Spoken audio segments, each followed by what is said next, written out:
فرعون اور اس کی خادمہ۔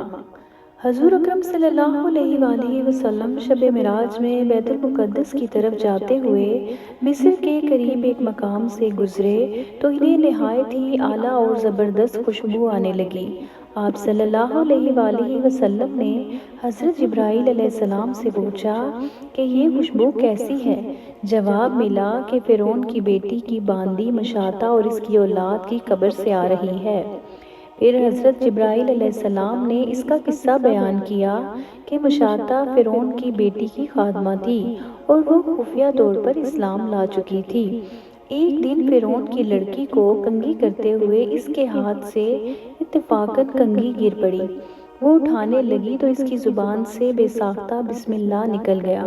اس پر شہزادی نے کہا، تو نے آج ایک عجیب کلمہ بولا، رب تو میرے باپ فرعون ہی ہیں، تو پھر تم نے یہ کس کا نام لیا ہے؟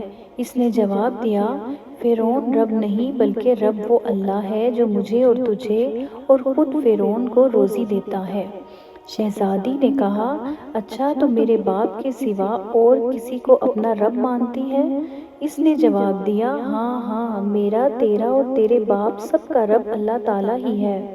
شہزادی نے اپنے باپ سے کہلوایا، وہ سخت غضبناک ہوا اور اسی وقت اسے برسر دربار بلوا بھیجا اور کہا، کیا تو میرے سوا کسی اور کو اپنا رب مانتی ہے؟ اس نے کہا کہ میرا اور تیرا رب اللہ تعالیٰ ہی ہے جو بلندیوں اور بزرگی والا ہے۔ فرعون نے اسی وقت حکم دیا کہ تانبے کی جو گائے بنی ہوئی ہے اس کو خوب تپایا جائے اور جب بالکل آگ جیسی ہو جائے تو اس کے بچوں کو ایک ایک کر کے اس میں ڈال دیا جائے، آخر میں خود اسے بھی اس میں ڈال دیا جائے۔ چنانچہ وہ گرم کی گئی۔ جب آگ جیسی ہو گئی تو حکم دیا گیا کہ اس کے بچے کو ایک ایک کر کے اس میں ڈالنا شروع کرو۔ اس نے کہا، بادشاہ ایک درخواست میری منظور کرو، وہ یہ کہ میری اور میرے ان بچوں کی ہڈیاں ایک ہی جگہ ڈال دینا۔ اس نے کہا، اچھا، تیرے کچھ حقوق میرے ذمہ ہیں اس لیے یہ منظور ہے۔ اس کی دونوں بچیاں اس کی آنکھوں کے سامنے اس میں ڈال دی گئیں اور وہ فوراً جل کر راکھ ہو گئے۔ پھر سب سے چھوٹے کی باری آئی جو ماں کی چھاتی سے لگا ہوا دودھ پی رہا تھا۔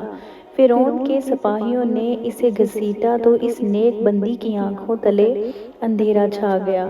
اللہ تعالیٰ نے اس بچے کو اسی وقت زبان دے دی اور اس نے بآواز بلند کہا، اماں جان افسوس نہ کر، اماں جان ذرا بھی پس و پیش نہ کرو، حق پر جان دینا ہی سب سے بڑی نیکی ہے۔